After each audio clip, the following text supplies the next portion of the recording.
চেৰফাংগুৰিত আছাৰ ২৬ সংখ্যক আন্দিয়াছ মাৰাণ্ডীৰ শ্বহীদ দিৱস উদযাপন। কোকৰাঝাৰ জিলাৰ চেৰফাংগুৰিৰ চিৰুঘুটুত সদৌ অসম আদিবাসী ছাত্ৰ সন্থা চমুকৈ আছাৰ কেন্দ্ৰীয় সমিতিৰ প্ৰাক্তন প্ৰয়াত সহকাৰী সম্পাদক আন্দ্ৰেয়াছ মাৰাণ্ডীৰ ২৬ সংখ্যক মৃত্যু বাৰ্ষিকী উপলক্ষে শ্বহীদ দিৱস পালন কৰে।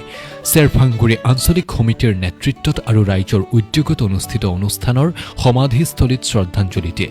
উল্লেখ্য যে ২০০১ চনৰ ৮ মাৰ্চৰ আজিৰ দিনটোতে দুৰ্বৃত্তই গোসাইগাঁৱৰ সদৰ চহৰত শূন্য দূৰত্বৰ পৰা গুলীয়াই হত্যা কৰিছিল প্ৰয়াত কেন্দ্ৰীয় সমিতিৰ প্ৰাক্তন সহকাৰী সম্পাদকগৰাকীক। ঘটনা সংঘটিত হোৱাৰ আজি ২৬ বছৰ উকলি যোৱাৰ পাছতো প্ৰশাসনে দোষীক আটক কৰিবলৈ ব্যৰ্থ হোৱাত অতি শীঘ্ৰেই দোষীক আটক কৰি কঠোৰভাৱে শাস্তি দিবলৈ সদৌ অসম আদিবাসী ছাত্ৰ সন্থাৰ পৰা দাবী জনায়। অনুষ্ঠানত আছাৰ কেন্দ্ৰীয় সমিতিৰ সভাপতি গডউইন হেমব্ৰমে, আছা কোকৰাঝাৰ জিলা সমিতিৰ সভাপতি সোম চৰেণ, সম্পাদক ৰোনাল একা, সুশীল বোক্তা, সাংগঠনিক সম্পাদক মংগল টুডু, আছাৰ কেন্দ্ৰীয় সমিতিৰ উপদেষ্টা ষ্টেফানুৱেল মাৰ্টি, সমাজসেৱক ৰবেন মাৰ্টিৰ লগতে বহু গণ্যমান্য ব্যক্তি উপস্থিত আছিল।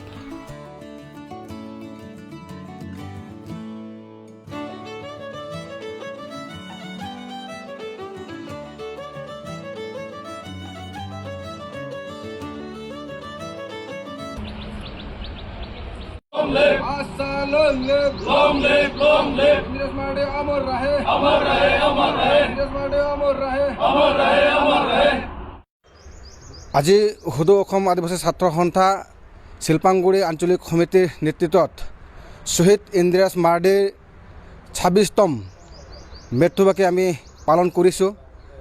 আৰু এইখিনিতে আমি সদৌ অসম আদিবাসী ছাত্ৰ সন্থা আমি দুখ প্ৰকাশ কৰিছোঁ যে যোৱা ২০০১ চনত শ্বহীদ ইন্দ্ৰাজ মাৰ্ডী গোসাইগাঁও চহৰৰ মাৰমজিয়াত যেনেকুৱা ধৰণৰ হত্যা কৰা হৈছে, সেই হত্যা কৰাত আমি সদৌ অসম আদিবাসী ছাত্ৰ সন্থা আমি নিন্দা জনাইছোঁ, গৰিহণা জনাইছোঁ।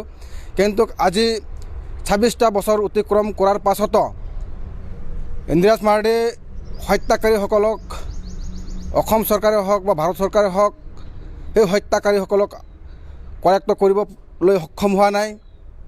আৰু বিশেষকৈ যি ইন্দ্ৰাজ মাৰ্ডীৰ পৰিয়ালবৰ্গসকলক অসম চৰকাৰে হওক বা ভাৰত চৰকাৰে হওক সেই পৰিয়ালসকলৰ কাৰণে যি চাকৰি দিব লাগিছিলে, কিন্তু সেই পৰিয়ালে চাকৰি পাবলৈ সক্ষম হোৱা নাই।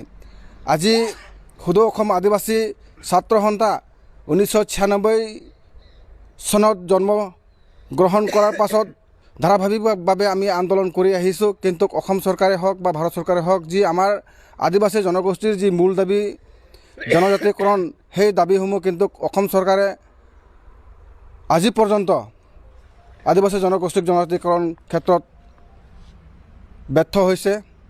আৰু বিজেপি চৰকাৰে বা বিজেপি দলে যোৱা ২০১৬ চনত তেখেতসকলে যি প্ৰতিশ্ৰুতি দিছিলে, সেই প্ৰতিশ্ৰুতি পূৰণ কৰিবলৈ সক্ষম হোৱা নাই। কাৰণ তেখেতসকলে প্ৰতিশ্ৰুতি দিছিলে বিজেপি চৰকাৰ অহাৰ ৬ মাহৰ ভিতৰত আদিবাসী জনগোষ্ঠীক জনজাতিকৰণ কৰা হ'ব বুলি তেখেতসকলে প্ৰতিশ্ৰুতি দিছিলে। কিন্তু আজি ১০টা বছৰ অতিক্ৰম কৰাৰ পাছতো আমাৰ আদিবাসী জনগোষ্ঠীক জনজাতিকৰণ কৰিবলৈ সক্ষম হোৱা নাই। সদৌ অসম আদিবাসী ছাত্ৰ সন্থা বাৰম্বাৰ দাবী জনাই অহাৰ পাছতো অসম চৰকাৰে কোনো ধৰণৰ গুৰুত্ব প্ৰদান কৰা নাই। অকল মাত্ৰ আদিবাসী জনগোষ্ঠীক ভোট বেংক হিচাপে ব্যৱহাৰ কৰি অহা হৈছে। আৰু আগন্তুক বিধানসভা নিৰ্বাচনত সদৌ অসম আদিবাসী ছাত্ৰ সন্থাই যি বিজেপি চৰকাৰে বা দলে আদিবাসী জনগোষ্ঠীক যি ঠগ প্ৰতাৰণা কৰি আহিছে, সেই ঠগ প্ৰতাৰণাৰ আমি অহা বিধানসভা নিৰ্বাচনত আমি প্ৰত্যুত্তৰ